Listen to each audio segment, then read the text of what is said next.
சொன்னார். அதற்கு அதனுடைய வரலாற்று பின்புலம். அப்போ இந்த காலத்தில் நாம் ஒண்ணு செய்யறோம் அப்படின்னா, இந்த காலத்தில் என்ன நெருக்கடியை சந்திக்கிறோமோ அந்த நெருக்கடியில் இருந்துதான் நமக்கு ஒரு தீர்வு கிடைக்குமே தவிர, இன்னொரு 50 வருஷம் கழிச்சு என்ன நடக்க போகுதுங்கிறத வச்சா இன்னைக்கு நாம ஒரு முடிவு எடுப்போம், இந்த நெருக்கடி நாம எதிர்கொள்ள மாட்டோம். இன்னைக்கு நாம சந்திக்கக்கூடிய நெருக்கடிக்கு நம்முடைய அறிவுக்குட்பட்டு, நம்முடைய சிந்தனைக்குட்பட்டு ஒரு தீர்வை தேடுவது என்பதுதான் வரலாறு முழுவதும் அப்படிதான் நடக்கும். அந்த அடிப்படையில நான் ஏற்கனவே சொன்னது போல 2600 ஆண்டுகளுக்கு முன்னாலேயே எழுத்தறிவு பெற்றவன் தமிழன். சரி, அதை அப்படியே எடுத்துட்டு வந்து என்னடா திராவிட இயக்கம் வந்து படிக்க வச்சிருக்கீங்க, எங்க முப்பாட்ட திருவள்ளுவரை யாரா படிக்க வச்சாங்கன்னு கேட்டா அது காழ்ப்புணர்வின் கேள்வியா அல்லது அறிவுபூர்வமான கேள்வியா? முப்பாட்டன் திருவள்ளுவன் அறிவு பெற்றிருந்தான், ஒம்பாட்டம் பெற்றிருந்தானா? உன் தந்தை படித்திருந்தானா? உன் தந்தை படிக்கவில்லையே. நான் என் தந்தை படிக்கல.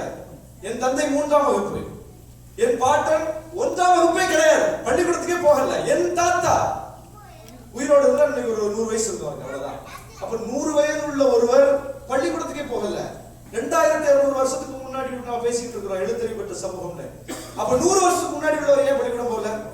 என் தந்தையை 3ஆம் வகுப்புக்கு மேல தாண்ட முடியல. ஆனா நான் இன்னைக்கு கொரியால வந்து கோட்டு சுட்டு போட்டு உங்க முன்னாடி நின்றுட்டு இருக்கிறேன். எப்படி வந்துச்சு இந்த மாற்றம்? இதை அப்படி மறுத்துக்கிட்டு, இதை அப்படி நிராகரிச்சு விட்டு நாம பேசிட முடியுமா? அப்படி பேசினால் அது வரலாற்றுக்கு நாம் செய்கிற நன்றிக்கடை தான், துரோகம். யாரால் அந்த இடத்தை நாம பெற்றோம்?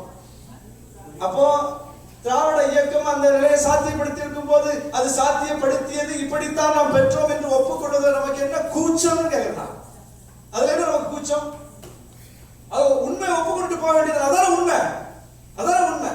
அப்ப இந்த உரிமையை பறித்தவன் யார் என்பவனை நோக்கி கேள்வி எழுப்பவும், 2000 ஆண்டுக்கு முன்னாலேயே ஒரு எழுத்தறிவு பெற்றிருந்த அறிவு சமூகம் முதல் தலைமுறை பட்டதாரியா இருக்கான அந்த 2000 வருஷத்துல என்னடா நடந்துச்சு, இந்த 2000 வருஷத்துல இந்த பரிச்சவன் யார், எந்த சித்தாந்தம் பறிச்சது என்று கோபத்தையும் சினத்தையும் கேள்விகளையும் அவனை நோக்கி திருப்பாமல் பறிக்கப்பட்டதை எவன் வாங்கி தந்தானோ அவனை நோக்கி திருப்புவது என்ன லாஜிக்?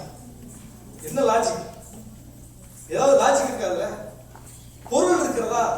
அப்போ வரலாற்றின் ஒளியில் நின்று பேசணும். வரலாற்றின் ஒளியில் நின்று பார்க்கணும். நாங்கெல்லாம் திராவிட இயக்க ஆதரவாளர்கள். நான் திராவிட இயக்கமா எனக்கு என்னன்னே தெரியும் சொல்ல போனா. இந்த 3-4 ஆண்டுகளில் தான் திராவிட இயக்கம் குறித்த மிக தீவிரமான ஆய்வுகளை நான் சென்றிருக்கிறேன். ஒரு திராவிட இயக்க ஆதரவாளனாக, திராவிட இயக்க உணர்வாளனாக, திராவிட இயக்கத்தை பற்றி அதிகம் பேசுபவனாக தள்ளப்பட்டிருக்கிறேன். சூழல் தள்ளுது. இனி பல பேர் இது மாதிரி கிளம்புவாங்க, 10 பேர் ஆய்வு செய்ய கிளம்புவாங்க. உண்மைகள் வெளியே வரட்டும். எப்போதுமே அப்படித்தான் ஒரு வரலாற்றுல வந்து சில விஷயங்கள் வெட்ட வெளிச்சமாகும்.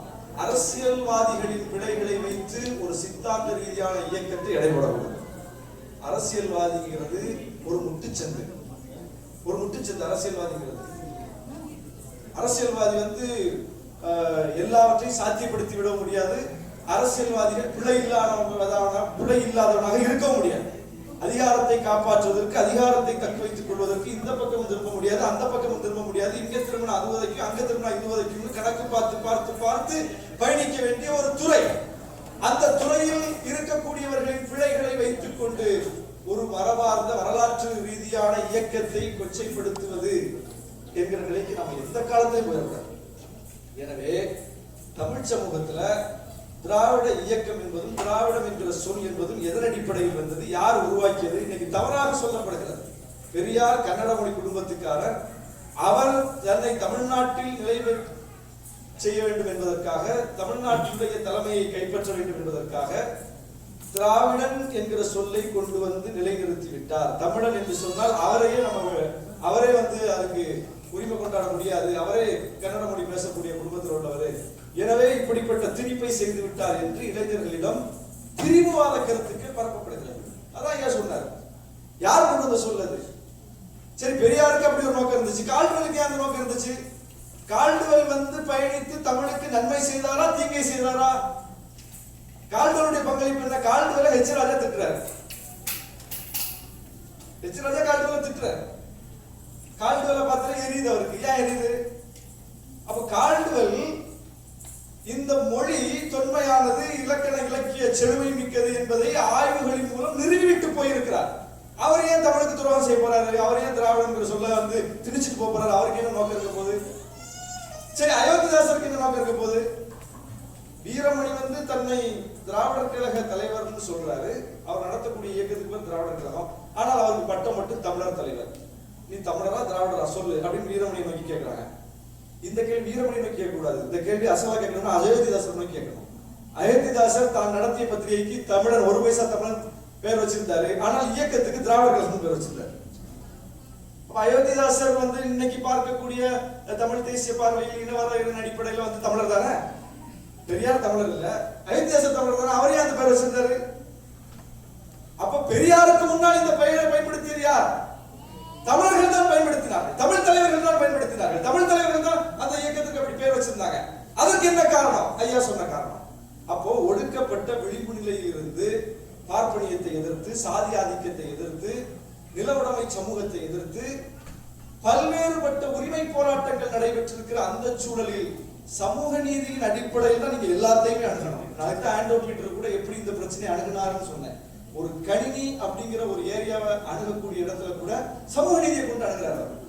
அப்ப சமூக நீதி பார்வையில் அணுகினால்தான் இந்த சிக்கலுக்கு விடிவை தவிர நாம வெறுமனே உணர்வின் அடிப்படையில் அணுகினா வாத பிரதிவாதங்கள் தான் நீனும். இன்னைக்கு தமிழ் சமூகத்திற்கு தேவை தமிழ் உணர்வாளர்கள் அல்ல.